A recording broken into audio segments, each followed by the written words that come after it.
Bilateral bank నుంచి తీసుకొస్తున్నారు ఏంటి అని అంటే నేషనల్ ప్రాజెక్ట్ అన్నప్పటికీ ఖర్చు మాది కదా.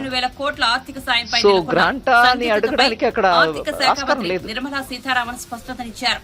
15,000 కోట్ల రుణాన్ని ప్రపంచ బ్యాంకు నుంచి రుణంగా తీసుకుని వివిధ ఏజెన్సీల ద్వారా అమరావతి నిర్మాణానికి తోడ్పాటు అందిస్తామని ఈ రుణాన్ని తిరిగి చెల్లించే విషయంపై కేబినెట్ ద్వారా ఎంత అప్రూవల్ అయిందో దాని మేరకు ఇప్పటి వరకు ఎంత ఇవ్వాలో అంత ఇస్తూ వచ్చాం. In fact first time cabinet approval చేసిన అంత అమౌంట్ లో అన్ని కూడా క్లియర్ అయిపోయింది. ఎగ్జాక్ట్ అమౌంట్ నేను ఇప్పుడు చెప్పట్లేదు కానీ అన్ని క్లియర్ అయిపోయింది. ఏదో కొంచెం ఇటు అటుగా మిగిలి ఉంటుంది. కానీ ఇప్పటి నుంచి అది ఎంత హైట్కి ఒప్పుకున్నారో అంత హైట్కి వెళ్ళడానికి, ఎందుకంటే ఒక 2-3 సంవత్సరమో అందుకు ముందో ఈ గవర్నమెంట్ ఆ గవర్నమెంట్ నేను మాట్లాడలే. మొత్తానికి దాంట్లో ఉన్నటువంటి ఇబ్బందుల్ని దాటుకొని ఇవాళ అది కంప్లీట్ చేయడానికి ఎంత అవుతుందో అది మేము వాళ్ళతోటి కలిసి మాట్లాడి దానికి ఫుల్ సపోర్ట్ ఇస్తాం అనేదే మా స్టేట్మెంట్. కరెక్ట్. రెండో ప్రశ్న ఏంటంటే 15,000 goes for capital. Amaravati capital, Amaravati capital construction, ఎందుకంటే ఆంధ్రప్రదేశ్ రీఆర్గనైజేషన్ యాక్ట్ మేరకి స్టేట్ క్యాపిటల్ బిల్డ్ చేయడానికి సెంట్రల్ గవర్నమెంట్ దానికి స్టేట్ గవర్నమెంట్కి హెల్ప్ చేయాలని యాక్ట్ ప్రకారం ఉంది. So capital city Amaravati buildup చేయడానికి మేము డెఫినెట్గా వాళ్ళకి అసిస్టెన్స్ ఇవ్వాలి. ఇప్పుడు నేను చెప్పిన 15,000 కోట్లు వరల్డ్ బ్యాంక్ అసిస్టెన్స్ తోటి మేము వాళ్ళకి తెప్పిస్తున్నాం. దానికి కౌంటర్ పార్ట్ ఫండింగ్ కూడా ఉంటుంది. కానీ ఇవాళ స్టేట్ పొజిషన్ ఎలా ఉంది, అది ఎట్లాగా వాళ్ళు ఇస్తారా ఇవ్వలేరా, అది మేము సెంటర్ నుంచి గ్రాంట్ ఇచ్చుకుంటామా, ఇవన్నీ చూసి వాళ్ళతోటి మాట్లాడుకొని చేస్తాం. ఎందుకంటే ఆఖరికి ఆ క్యాపిటల్ లేకుండా 10 సంవత్సరం వెళ్ళిపోయాయి. ఆంధ్రప్రదేశ్కు ఒక క్యాపిటల్ ఉండాలి. భారతదేశంలో ఒక రాజ్యం ఉందనంటే క్యాపిటల్ లేకుండా అది ఆంధ్ర. అది యాక్ట్ ప్రకారం ఈ పార్టీకి క్యాపిటల్ అక్కడ ఉండాల్సిందే. నేను ఎవరు చేస్తారు ఎవరు చేయలేదు అనే విషయానికి వెళ్ళలే. ఆ క్యాపిటల్ బిల్డ్ చేయడానికి కేంద్ర ప్రభుత్వం పూర్తిగా కట్టుబడి ఉంది. మ్యామ్, అమరావతికి సంబంధించి 15,000 crores మీరు ఈరోజు అనౌన్స్ చేశారు. దీంతోపాటు పోలవరం ప్రాజెక్టుకి సంబంధించి అనౌన్స్ చేశారు. సో 15,000 crores గవర్నమెంట్ గ్రాంట్ ఇస్తుందా లేదా లోన్ రూపంలో ఇస్తుందా? ఒకటి. రెండు, పోలవరం ప్రాజెక్టుకి సంబంధించి అనౌన్స్ చేసినారు. పోలవరం ప్రాజెక్టు పూర్తి సపోర్ట్ ఇస్తామని చెప్పారు. ఎంత మొత్తంలో ఇవ్వటానికి అవకాశం ఉంది కేంద్ర ప్రభుత్వం? ముందుగా పోలవరం గురించి మాట్లాడితే దానికి ఒక పోలవరం నేషనల్ ప్రాజెక్ట్స్, సో అది కేంద్ర ప్రభుత్వం మీద ఉంటుంది. మోస్ట్ నేషనల్ ప్రాజెక్ట్స్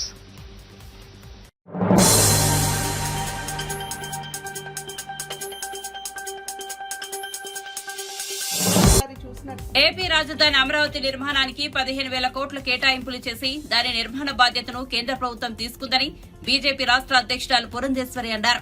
పోలవరం నిర్మాణాన్ని పూర్తి చేయడానికి కేంద్రం నిధులు అందిస్తుందని స్పష్టం చేశారు. ప్రస్తుతం కేంద్రం ప్రకటించిన సాయం అంతా పూర్తిగా గ్రాంటేనని, దాన్ని రాష్ట్రం తిరిగి చెల్లించాల్సిన అవసరం లేదని అనకాపల్లి ఎంపీ సీఎం రమేష్ పేర్కొన్నారు.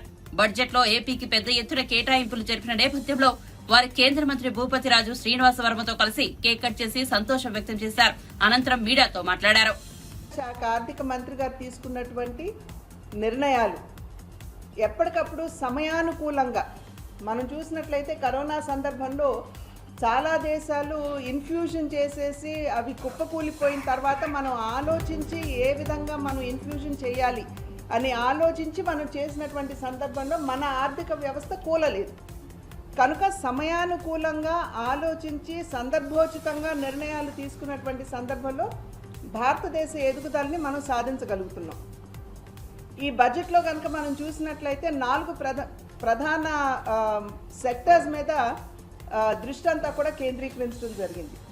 అదేమిటంటే ముందు పేదవాడు, తర్వాత మహిళలు, యువత మరియు రైతులు. ఈ 4 అంశాలకి పెద్దపీట వేసి ముందు వాటిని అడ్రస్ చేయడం జరిగింది. మరి మనందరికీ తెలుసు భారతదేశం అంటే కేవలం ఏదో కేంద్రం అని కాదు, రాష్ట్రాలన్నింటినీ కలుపుకుని ముందుకు వెళ్ళేటువంటి సందర్భంలో ఆ యొక్క ఆలోచన విధానంలో భాగంగా ఆంధ్ర రాష్ట్రానికి చూసినట్లయితే ఇవాళ బడ్జెట్లో మనకి అన్ని విధాలా కూడా సహకారాన్ని కేంద్రం అందించడం జరిగింది.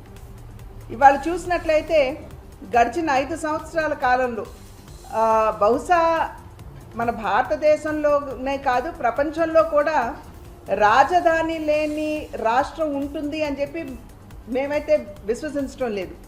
కానీ ఇవాళ ఆంధ్ర రాష్ట్రం గురించి ఎవరో చర్చించినా సరే ముందు రాజధాని లేని రాష్ట్రం ఏదన్నా భారతదేశంలో ఉన్నది అంటే అది ఆంధ్ర రాష్ట్రం అని చెప్పి అందరి నోళ్ళల్లో నానుతున్నటువంటి విషయం. కనుక ఈ సందర్భంలో అంతకుముందు 2014 ఎప్పుడైతే మనం విడిపోయావో రీఆర్గనైజేషన్ యాక్ట్ కింద కమిటీని వేసి ఎక్కడ రాజధాని పెడితే బాగుంటుంది అనేటువంటి అంశాన్ని కూలంకుషంగా పరిశీలించిన తర్వాత అమరావతి రాజధాని అని చెప్పి నిర్ధారించడం జరిగింది. ప్రతి ఒక్కరూ కూడా అసెంబ్లీలో దీన్ని స్వాగతించారు, అన్ని పార్టీలు స్వాగతించారు. కేవలం 54,000 ఎకరాలు మాత్రమే కాదు, ఇంకా ఎక్కువ తీసుకోవాల్సి వచ్చినా కూడా తీసుకోవాలి అని చెప్పి ప్రస్తుత ప్రతిపక్ష నాయకుడు చెప్పినటువంటి మాట. కానీ వారు అధికారంలోకి వచ్చిన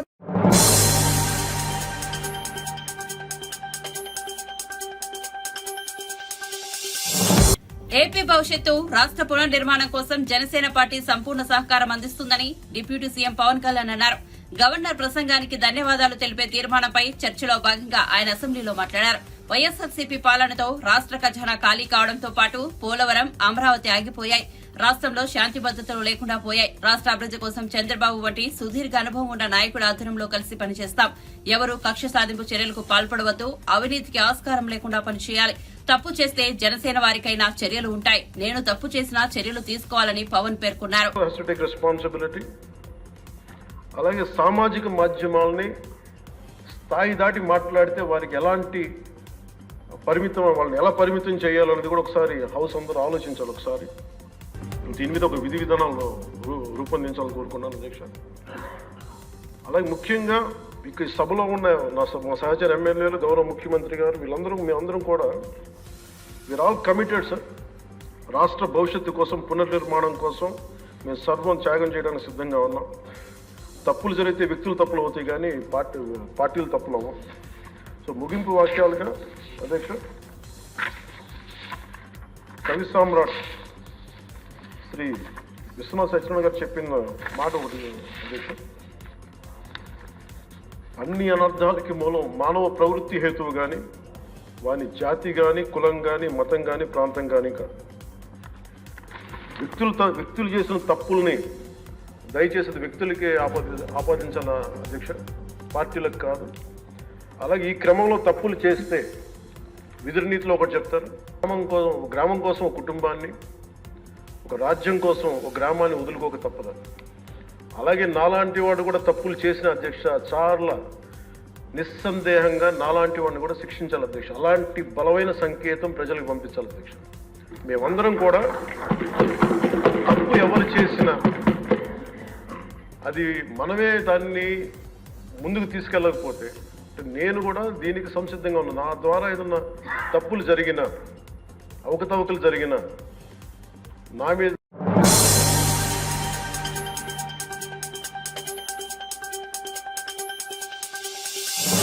ఆంధ్రప్రదేశ్ కు సంబంధించిన కేంద్ర బడ్జెట్ లో రాజధాని అమరావతి నిర్మాణానికి 15,000 కోట్లు కేటాయించడాన్ని స్వాగతిస్తున్నామని సిపిఐ రాష్ట్ర కార్యదర్శి కె రామకృష్ణ అన్నారు. కేంద్ర బడ్జెట్ పై ఆయన స్పందించారు. గత ప్రభుత్వం 3 రాజధానుల జపం చేయడంతో ఏ రాజధాని అభివృద్ది కాకుండా పోయిందన్నారు. పోలవరం నిర్వాసితులకు ఇవ్వాల్సిన దాదాపు 33,000 కోట్ల ప్యాకేజీకి తగు నిధులు కేటాయించాలని డిమాండ్ చేశారు. దీనికి తోడు ఇప్పుడు మళ్ళీ 4 కోట్ల మందికి 5 ఏళ్లలో ఇస్తామంటే సంవత్సరానికి 80 లక్షల మందికి ఇస్తామని దాని అర్థం. కాబట్టి ఏమంటే ఇవాళ దానికి ప్రాధాన్యత ఇవ్వాలి, అధిక ధరల సమస్యకు ప్రాధాన్యత ఇవ్వాలి, ధరలు తగ్గించడానికి కూడా చర్యలు చేపట్టాలని చెప్పి కోరుతా ఉన్నాం. అదేవిధంగా మన ఆంధ్ర రాష్ట్రానికి సంబంధించి అమరావతి 15,000 కోట్ల రూపాయలు కేటాయించారు. దానికి స్వాగతిస్తా ఉన్నాం. ఎందుకంటే గతంలో 3 రాజధానుల పేరుతో ఏ రాజధాని అభివృద్ధి కాకుండా అయిపోయింది. ఇప్పుడు అమరావతి రాజధానిగా రాష్ట్ర ప్రభుత్వం కూడా ముందుకు తీసుకోవడానికి ప్రయత్నిస్తున్న తరుణంలో కేంద్ర ప్రభుత్వం కేటాయించిన నిధులు ఉపయోగపడతాయని భావిస్తా ఉన్నాం.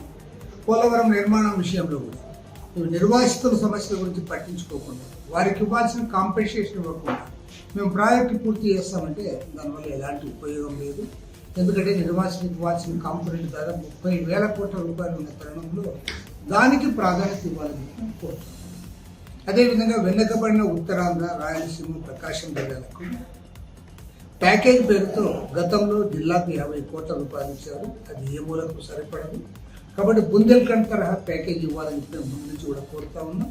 ఆ రకంగా ప్యాకేజ్ ఇస్తే తప్ప ఈ ప్రాంతాల అభివృద్ధి కావడానికి అవకాశం లేదు.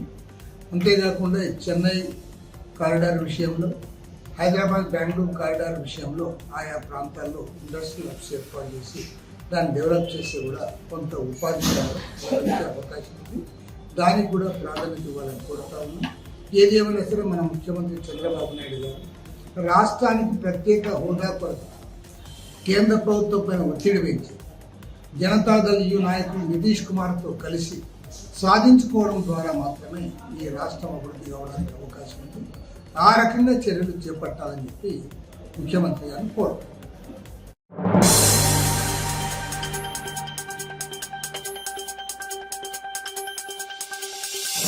గత వైఎస్ఆర్సీపీ ప్రభుత్వ వైఫల్యాల వల్ల పోలీస్ శాఖ నేటికి చాలా సమస్యలు ఎదుర్కొంటున్నట్టు ఏపీ హోంమంత్రి వంగల్పూడి అనిత తెలిపారు. అసెంబ్లీలో ప్రశ్నోత్తరాల సమయంలో సభ్యులు అడిగిన ప్రశ్నలకు ఆమె సమాధానమిచ్చారు. శాంతి భద్రతలు, బందోబస్తు, డ్యూటీల్లో రేంజ్ వీఆర్ పోలీస్ ఇన్స్పెక్టర్లకు నెలవారీ జీతభత్యాలు ఇవ్వకుండా వినియోగించుకుంటున్న పరిస్థితి నెలకొందన్నారు. వెయిటింగ్ వ్యవధిలో ఇన్స్పెక్టర్లు ఇబ్బందులు పడ్డారని తెలిపారు. పోస్టింగ్ వచ్చిన తర్వాత వారికి ఇవ్వాల్సిన వేతనాలను గత ప్రభుత్వం ఇవ్వకుండా ఇబ్బందులకు గురి చేసిందన్నారు. విషయం వాస్తవమే. ఎందుకంటే వారు పోస్టింగ్స్ పొందిన తర్వాత వారు వేతనాలు అయితే పొందడం అవ్వాలి. కానీ లాస్ట్ 5 years కూడా వాళ్ళకి ఆ వేతనాలు ఇవ్వకుండా చాలా ఇబ్బందులు పెట్టిన పరిస్థితి కూడా వాస్తవం అధ్యక్ష. అదేవిధంగా మనకి థర్డ్ క్వశ్చన్కి అవునండి, 4 wheelers ఒక్కొక్కరికి కూడా ఒక్కొక్క నెలకి 120 లీటర్లు, 2 wheelersకి ఒక 40 లీటర్లు పెట్రోల్ అనేది ఇవ్వడం జరుగుతుంది, పెట్రోల్ డీజిల్ అనేది ఇవ్వడం జరుగుతుంది. ఇది సహజంగా సరిపోదు. కావున శాంతి భద్రతలు డ్యూటీలు, వేపీ డ్యూటీలు వంటి క్షేత్రస్థాయి డ్యూటీలు నిర్వహించేటప్పుడు అధికారులు అనేక ఇబ్బందులు ఎదుర్కొంటున్న విషయం కూడా వాస్తవం అధ్యక్ష. దీనికి కూడా ఇప్పుడు నెలకి 300 లీటర్లు, 2 wheelersకి అయితే 50 లీటర్లు చేయడానికి కూడా ఒక ప్రపోజల్ అయితే ఉంది. దాన్ని కూడా కార్యరూపంలో దారుస్తాం అధ్యక్ష. అదేవిధంగా 4వ క్వశ్చన్కి అధ్యక్ష, అవునండి, పెట్రోలింగ్ మరియు వీఐపీ భద్రతా డ్యూటీలను అదనంగా నిర్వహించడానికి క్షేత్రస్థాయి అధికారులు వినియోగించిన పాత వాహనాలతో పోలీస్ శాఖ చాలా ఇబ్బందులు ఎదుర్కొంటుంది. శాఖ కూడా వాహనాలు తీవ్ర కొరత ఇబ్బంది పడుతుంది అధ్యక్ష. ఎందుకంటే దీనికి 2014లోనే 2018లోని టీడీపీ గవర్నమెంట్ అధికారులు ఉన్నప్పుడు మాత్రమే సుమారుగా 150 కోట్లు, 2014లో 100 కోట్లు, 2018లో 50 కోట్ల రూపాయలు వెహికల్స్కి శాంక్షన్ చేయడం జరిగింది, వెహికల్స్ కొనడం జరిగింది. 2021లో 17 కోట్లు పోలీస్ శాఖకి నూతనంగా వాహనాల గురించి వాహనాలు అయితే కొన్నారు, కానీ దాని బిల్స్ కూడా పేమెంట్ చేయకపోవడం వల్ల ఏపీ పోలీసుని లాస్ట్ గవర్నమెంట్లో మహీంద్రా వాళ్ళు బ్లాక్ లిస్ట్లో పెట్టుకున్నారు అధ్యక్ష. అది చాలా సిగ్గుచేటు అన్నమాట. అది బ్లాక్ లిస్ట్లో పోలీస్ డిపార్ట్మెంట్ పెట్టుకొని ఈ రోజుకి కూడా కోర్టులో వాళ్ళు వేసుకుంటే, మొన్న ఈ గవర్నమెంట్ వచ్చిన తర్వాత 13 కోట్ల రూపాయలు దాని వెహికల్స్ కూడా చెల్లించడం జరిగింది అధ్యక్ష. ఇప్పుడైతే సుమారుగా దగ్గర మనకున్న వెహికల్స్ 8,000 వెహికల్స్లో దగ్గర 50% వరకు కూడా అవన్నీ కూడా స్క్రాప్కి ఇవ్వాల్సిన పరిస్థితి ఉంది అధ్యక్ష. వాహనాలు అయితే ఉన్నాయి అధ్యక్ష, కొరత ఉంది అధ్యక్ష. 2023-24లో 1,567 వాహనాలను ఇదివరకే స్క్రాప్ చేయడం జరిగింది అధ్యక్ష. ఇప్పుడు 2,605 వాహనాలు స్క్రాపింగ్ సిద్ధంగా ఉన్నాయి అధ్యక్ష. నూతన వాహనాల కొనుగోలు, ప్రస్తుత వాహనాల మరమ్మతుల కోసం బడ్జెట్ కేటాయింపు నిమిత్తం అభ్యర్థులతో సమస్యలను ప్రభుత్వ దృష్టికి తేవడం అయింది అధ్యక్ష. అదేవిధంగా నెక్స్ట్ క్వశ్చన్ అధ్యక్ష, అవునండి, పోలీస్ సిబ్బంది కొరత అయితే ఉంది అధ్యక్ష. 2023 డిసెంబర్ 31 నాటికి 19,999 వేకెన్సీస్ ఉన్నాయి అధ్యక్ష. వేకెన్సీస్ లిస్టు వాటి కేటగిరైజ్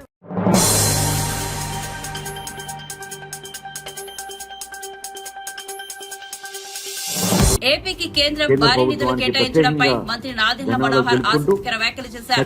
పవన్ కళ్యాణ్ ఏదైతే ఆశించాడో అదే జరిగిందంటూ సంతోషం చేశారు. ఈ మేరకు మనోహర్ మాట్లాడుతూ కేంద్ర ప్రభుత్వం ఆంధ్రప్రదేశ్ స్థానం కల్పించింది. ఏదైతే పవన్ కళ్యాణ్ ఆశించాడో అదే జరిగింది. గత ప్రభుత్వంలో ఏపీ అనాథ రాష్ట్రంగా మిగిలింది. టీడీపీ, జనసేన, బీజేపీ కూటమి రాష్ట్ర అభివృద్ధికి బాధ్యత తీసుకోవాలి.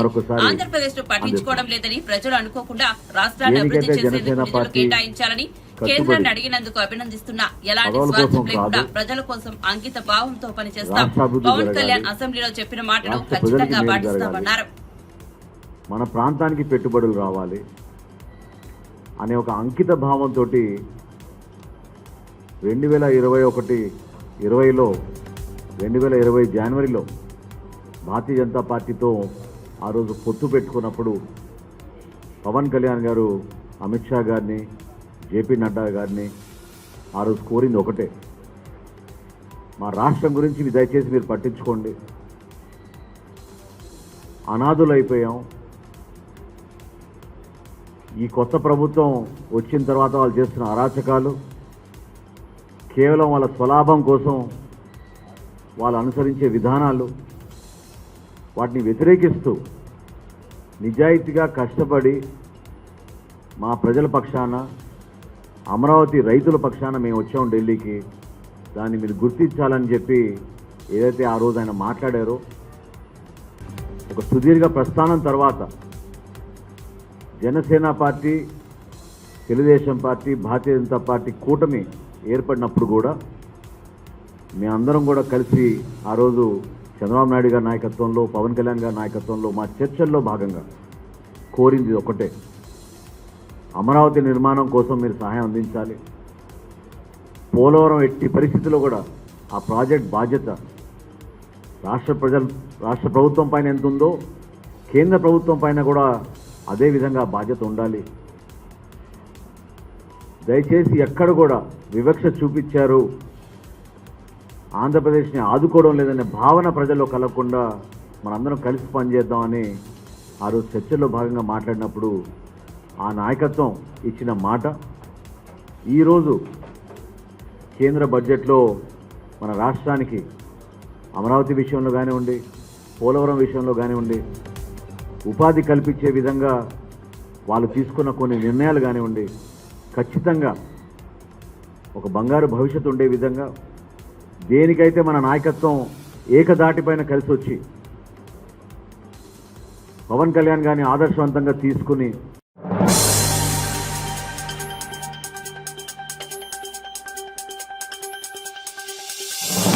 నీట్ యూజీ ప్రశ్నాపత్రం లీక్ అయింది వాస్తవమేనని, అయితే చాలా కొద్ది స్థాయిలోనే లీక్ అవడం వల్ల మళ్లీ నీట్ పరీక్ష జరపాల్సిన అవసరం లేదని సుప్రీంకోర్టు స్పష్టం చేసింది. సుప్రీంకోర్టు తీర్పై కేంద్ర విద్యాశాఖ మంత్రి ధర్మేంద్ర ప్రధాన్ స్పందించారు. నీట్ పేపర్ లీక్ పరిమితి స్థాయిలోనే జరిగిందని తాము మొదటి నుంచి చెబుతున్నామని, తాము ఎప్పటి నుంచో చెబుతున్నదే సుప్రీంకోర్టు కూడా చెప్పిందని అన్నారు. అయితే నీట్ పేపర్ లీక్ అంశంపై విపక్షాలు అరాచకం సృష్టించేందుకు ప్రయత్నిస్తున్నాయని విమర్శించారు. నీట్ పేపర్ లీక్ అంశంపై సుప్రీంకోర్టు నిర్ణయాన్ని స్వాగతిస్తున్నామని తెలిపారు. సత్యమే గెలిచిందని ధర్మేంద్ర ప్రధాన్ వ్యాఖ్యానించారు. నీట్ పరీక్షలు మళ్లీ నిర్వహించాల్సిన అవసరం లేదని సుప్రీంకోర్టు పేర్కొనడం హర్షణీయమని తెలిపారు. आज देश की इसी सारे कॉम्पिटिटिव एग्जामिनेशन में न केवल भारत में, विश्व में हमारी आईआईटीएन, हमारी भारतीय शिक्षा व्यवस्था से पढ़े हुए इंजीनियर्स, डॉक्टर्स, आईएम जैसे इंस्टीट्यूशन से पढ़े हुए विद्यार्थी दुनिया में अपना प्रतिष्ठा बनाए हैं। भारत की इसमें प्रतिष्ठा बनी है। ये सारे एग्जामिनेशन को निंदित करते हुए राहुल गांधी जी भारत को ही निंदा पहुंचाए हैं। देश की विद्यार्थियों को गुमराह करना, भ्रम पैदा करना, सामाजिक तनाव के लिए प्रोत्साहित करना, यह उनकी राजनीति का एक योजनाबद्ध हिस्सा रहा है। देश में लगातार चुनाव पराजय को स्वीकार नहीं करने के कारण एनर्की, सिविल अनरेस्ट उनकी रणनीति की हिस्सा बनी हुई है।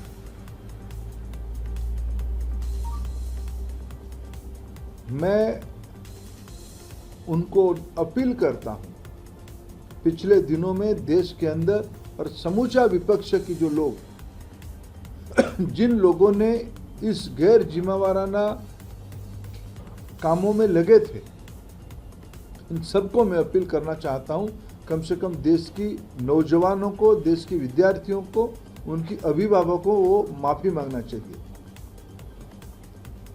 राजनीतिक विषय अलग हो सकती है, लेकिन देश की विद्या, मैं शुरू से कह रहा हूं, मैं राजनीतिक भाषा नहीं बोलना चाहता हूं। मैं कल लोकसभा में जिस प्रकार की कुतर्क दिया गया, भारत की शिक्षा प्रणाली को निंदित करने का अपचेष्टा किया गया, आज मैं अत्यंत दुख के साथ मर्यादा में रहते हुए अपील करना चाहता हूं कि आपने देश को ठेस पहुंचाया है, देश में अनर्की खड़ा करना चाहे, देश में एक सिविल अनरेस्ट हो, ये उसके आपने षड्यंत्र किया। देश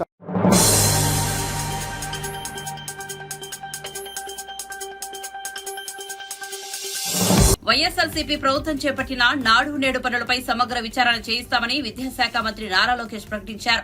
శాసనసభ రెండో రోజు సమావేశాల్లో భాగంగా స్పీకర్ అయ్యన్న పాత్రుడు ప్రశ్నోత్తరాలు చేపట్టారు.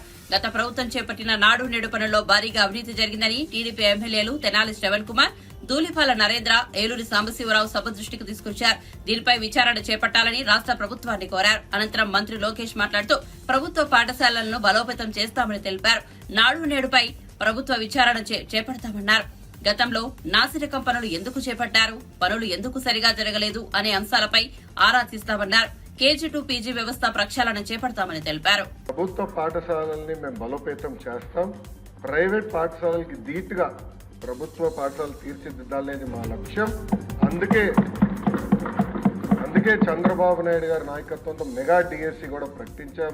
ఉపాధ్యాయుల పోస్టులు కూడా భర్తీ చేస్తున్నాం. నెక్స్ట్ ఇయర్ ఏదైతే స్కూల్ ఓపెన్ అయ్యే సమయానికి ఉపాధ్యాయులు కూడా పకడ్బందీగా మేము ఏర్పాటు చేస్తాం. దాంతోపాటు రాజుగారు ప్రధానంగా ప్లే గ్రౌండ్స్ ఏర్పాటు చేస్తే బాగుంటుందని కోరారు. ఉపాధి హామీ పథకంతో అనుసంధానం చేస్తాం. పవనంతో నేను చర్చిస్తాను. ఆయనతో పాటు మన స్పోర్ట్స్ మినిస్టర్తో కూడా ఆల్రెడీ డిస్కషన్ చేశాను.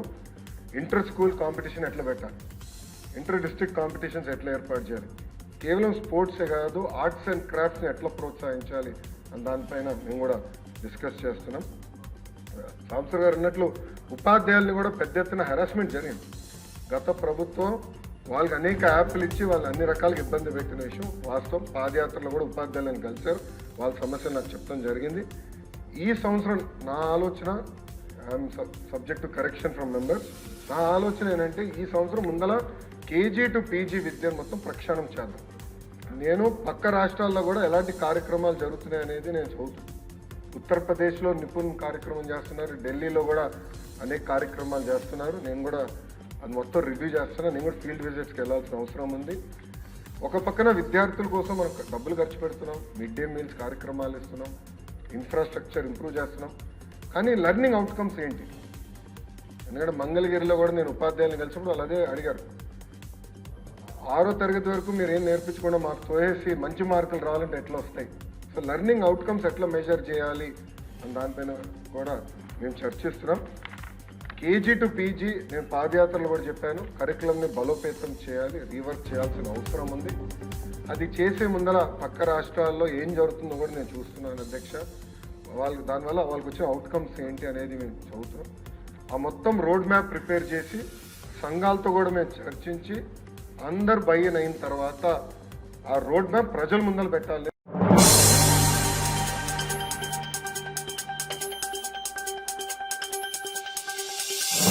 ములుగు జిల్లా వాజేడు మండలంలోని చీకుపల్లి సమీపంలో ఉన్న బొగతి జలపాతం పరవళ్లు తొక్కుతూ చూపరులను ఆకట్టుకుంటోంది.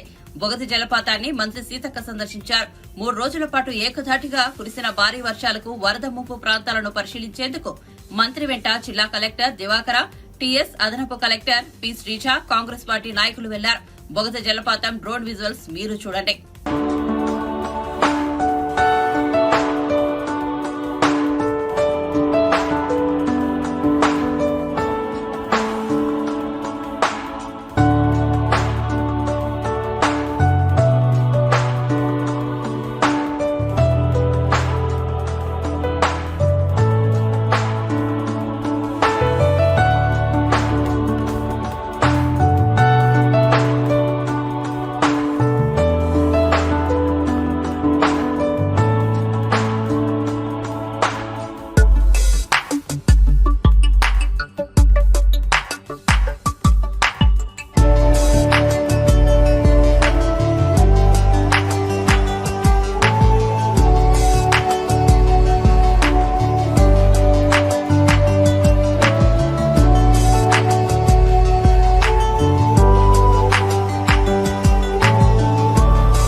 మ్యాజిక్ 98 ఏడీ దర్శకుడు నాగ్ అశ్విన్ మహబూబ్ నగర్ లో సందడి చేశారు. కల్కి సినిమా బాక్సాఫీస్ వద్ద రికార్డులు బద్దలు కొడుతోంది. ఈ సందర్భంగా దర్శకుడు నాగ్ అశ్విన్ మహబూబ్ నగర్ లోని ఓ థియేటర్ లో సందడి చేశారు. సినిమా చూడడానికి వచ్చిన ప్రేక్షకులు ఆయన్ని చూసి కేరింతలు కొట్టారు. కల్కి సినిమాలో ప్రభాస్ ఉపయోగించిన బుజ్జి వాహనాన్ని ఆ థియేటర్ ఎదుట ప్రదర్శనకు ఉంచారు.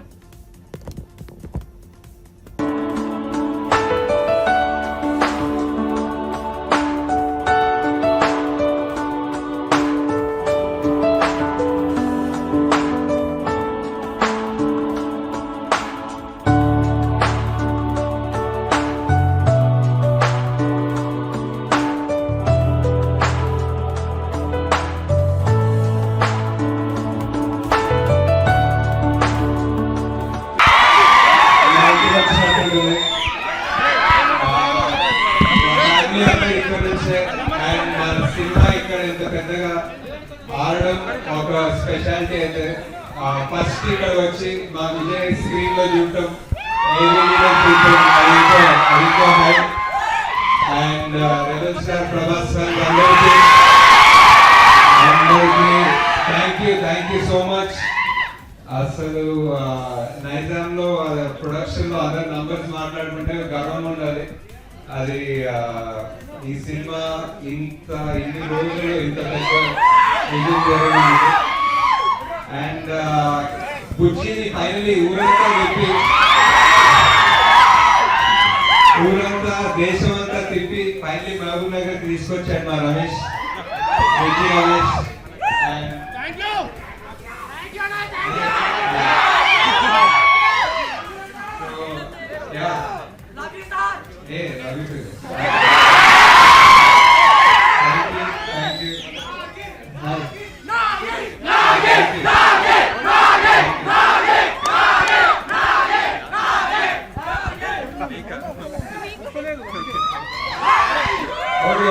థ్యాంక్స్ బుజ్జి ఫ్యాన్స్. అందరికన్నా పెద్ద బుజ్జి ఫ్యాన్. సో మా ఫైనలీ మన ఊరికి మన జిల్లాకి మన దగ్గరకు వచ్చినందుకు చాలా హ్యాపీగా ఉన్నాం. అందరూ పీస్ఫుల్ గా ఉన్నట్టు గట్టిగా అరవండి మీ ఇష్టం అని